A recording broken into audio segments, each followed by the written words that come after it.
Hello बच्चों, अगर आपका भी इस बार बोर्ड का पेपर है तो यह जो क्वेश्चन है श्रीधराचार्य सूत्र, यह एक क्वेश्चन पक्का पूछता है बोर्ड के पेपर में। तो आइए आज हम लोग जानेंगे कि अगर किसी भी क्वेश्चन को दे दिया कि श्रीधराचार्य के सूत्र से सॉल्व करना है तो कैसे सॉल्व कर सकते हैं। ठीक है, आपको पता है कि किसी भी द्विघात समीकरण को दो तरीके से सॉल्व कर सकते हैं। एक होता है गुणनखंड विधि और एक होता है श्रीधराचार्य सूत्र।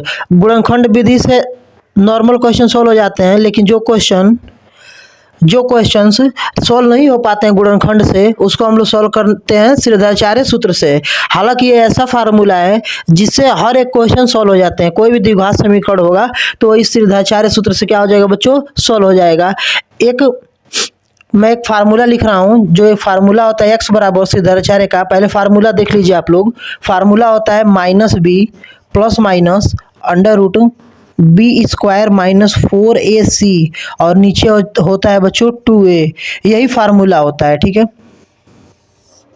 और यह जो फार्मूला आप लोगों को दिख रहा है ना, आप लोग इस फार्मूले को हर हाल में याद करके ही जाएंगे पेपर में। ठीक है, नहीं याद हो रहा है तो 20 बार 30 बार 50 बार कॉपी पे लिखिए, लेकिन इस फार्मूले को कैसे भी आप लोगों को याद करके ही जाना है इस बार पेपर में। ठीक है, यहाँ से 4 नंबर पक्के हो जाएंगे आपके। ठीक है, 4 नंबर आएगा। ठीक है, अगर ये कई क्वेश्चन देगा और बोल देगा कि आप लोग इसको क्या कीजिए, श्रीधराचार्य रूल से लिखिए, तो 4 नंबर क्या हो जाएगा। ठीक है, तो सबसे पहले देखते हैं क्वेश्चन, उससे और क्लियर हो जाएगा। ठीक है, जैसे क्वेश्चन मैं यहाँ पे लिख रहा हूँ बच्चों। क्वेश्चन दिया है 2x square minus 3x minus 5 equal to 0। ठीक है, आपको बोर्ड के पेपर में कोई भी क्वेश्चन देगा तो सबसे पहले आपको क्वेश्चन उतारना है और फिर क्या करना है, आपको लिखना है ax square plus bx plus c। आप लोगों ने द्विघात समीकरण पढ़ा होगा तो आप लोगों को बहुत अच्छे से पता होगा कि जो भी इक्वेशन होता है द्विघात समीकरण वो किस रूप का होता है, ax square plus bx plus c इसी रूप का होता है। ठीक है, तो यहाँ पे आप लोग ध्यान से देखेंगे तो एक्स स्क्वायर तो है, कंपेयर कर लेंगे दोनों को तो ए की जगह पे बच्चों आपको 2 दिख रहा होगा, बी की जगह पे -3 दिख रहा होगा।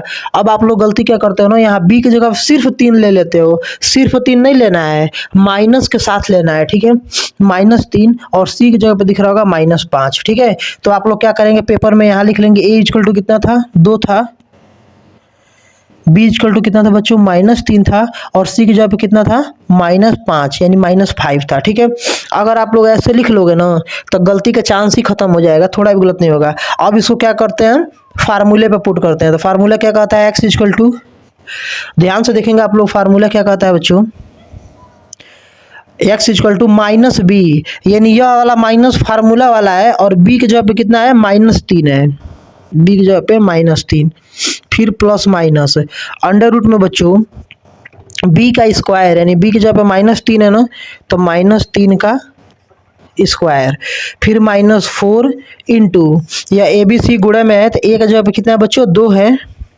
और आप लोग देख पा रहे होंगे यहाँ फार्मूले में सी है ना, तो सी की जगह पे कितना है यहाँ पे -5, और नीचे क्या रहेगा बच्चों सभी के,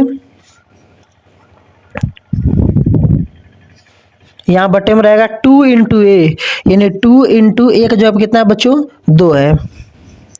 इसी को सॉल्व कर लेंगे तो कितना हो जाएगा बच्चों, माइनस और माइनस प्लस 3 हो जाएगा, फिर प्लस माइनस रूट में कितना हो जाएगा, माइनस का स्क्वायर प्लस हो जाएगा, 3 3 कितना हो जाएगा, 9 हो जाएगा, और यहाँ पे देखेंगे 4 दूनी 8, 8 पचे 40, और ये माइनस और माइनस क्या हो जाएगा, प्लस हो जाएगा। ठीक है, और नीचे कितना है बच्चों, 2 2 जा 4 है, तो यहाँ एक्स इक्वल टू कितना हो जाएगा, 3 प्लस माइनस, और यहाँ पे बच्चों आप लोग ध्यान देंगे, थोड़ा सा आपको ध्यान देना है कि ब्रेक अंदर कितना हो जाएगा, 40 और 9, 9 और 40 49, और नीचे कितना है बच्चों, 4 है, तो यहाँ पे x बराबर कितना हो जाएगा, 3 प्लस माइनस, और 49 की आप लोग वर्गमूल पढ़े होंगे, नहीं भी पढ़े होंगे तो मैं आई बटन पे दे दूंगा, आप लोग वहाँ से देख सकते हैं। ठीक है, तो 49 का कितना होता है वर्गमूल, तो इसका होता है 7, 7 ही का 7 में गुणा करेंगे तो 49 आएगा ना, तो इसका हो जाएगा 7, और नीचे हो जाता है बच्चों 4।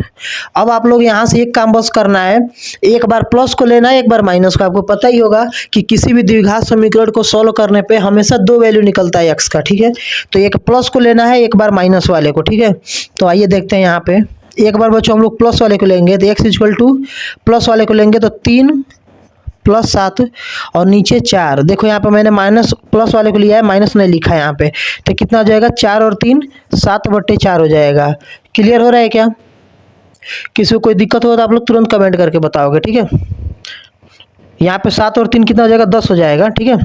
यहाँ पे 7 और 3 कितना हो जाएगा 10/4 हो जाएगा। दोनों 2 से काट लेंगे तो कितना आ जाएगा x इक्वल टू 2 × 10 2 दूनी 4। एक ही संख्या से काटते हैं आपको पता ही है, यानी कि x का वैल्यू आ गया 5/2। और एक बार बच्चों हम लोग माइनस के लिए लेंगे तो x इक्वल टू 3 और यहाँ पे प्लस वाला ऊपर ले लिया ना, अब यहाँ पे माइनस वाला लेंगे -7 और नीचे कितना है 4 है, तो x इक्वल टू कितना हो जाएगा बच्चों 3 में से 7 जाएगा ना, तो 3 में से 7 नहीं जाएगा तो क्या करेंगे 7 में से 3 घटाएंगे तो कितना आ जाएगा 4 हो जाएगा। और उल्टा घटा रहे हैं तो माइनस लगा लेंगे और नीचे 4 से बच्चों 4 कटेगा एक बार में और ये माइनस, ठीक है, यानी आंसर कितना आ जाएगा -1। कितने बार में कटेगा -1 बार में, यानी x इक्वल टू आ गया -1। तो देखिए x के दो वैल्यू निकल गए 5/2 और -1, यही आपका क्या हो जाएगा आंसर हो जाएगा, ठीक है। अब बच्चों आप लोग सामने एक क्वेश्चन दिख रहा होगा बोर्ड पे 3x² + 5x + 12। इसको आप लोगों को श्रीधराचार्य सूत्र से क्या करना है सॉल्व करना है, ठीक है। तो आपको पता ही है कि सबसे पहले हमको क्या करना होता है कि ax² + bx + c = 0 से तुलना करते हैं बच्चों, ठीक है। तुलना कर लोगे ना एकदम क्लियर हो जाएगा, गलती नहीं होगा। एक जगह पे यहाँ पे -3 दिख रहा होगा, बी की जगह पे बच्चों आप लोग कितना दिख रहा होगा 5 दिख रहा होगा, और सी की जगह पे कितना दिख रहा होगा 12 यानी 12 दिख रहा होगा, ठीक है। अब हम लोग क्या करेंगे, यहाँ से फार्मूला पता ही है हमको, श्रीधराचार्य का सूत्र क्या होता है x इक्वल टू -b, यानी माइनस और b की जगह पे कितना रखना है -3 प्लस माइनस √b², यानी b की जगह कितना है 5 है ना, तो 5 का स्क्वायर माइनस क्या होता है बच्चों 4ac, 4 ए की जगह पे -3 और सी की जगह पे 12 4ac, और नीचे कितना दिया है 2a, यानी 2 और गुणे ए की जगह पे कितना है -3 है। कुछ नहीं करना है, बस ABC का मान ना फार्मूले में पुट करना है देख देख के। तो यहाँ पे कितना हो जाएगा -3 और यहाँ पे कितना हो जाएगा √ में 5 का स्क्वायर 25 होता है, और यहाँ पे माइनस और माइनस, या माइनस और माइनस कितना हो जाएगा प्लस हो जाएगा, 4 3 12, 12 का 12 में कितना होता है 144, और नीचे कितना हो जाएगा बच्चों 3 दूनी 6 -6 हो जाएगा, क्योंकि यहाँ पे माइनस है, यहाँ पे आगे प्लस छुपा है, तो प्लस और माइनस क्या हो जाएगा माइनस हो जाएगा। क्लियर हो रहा है क्या?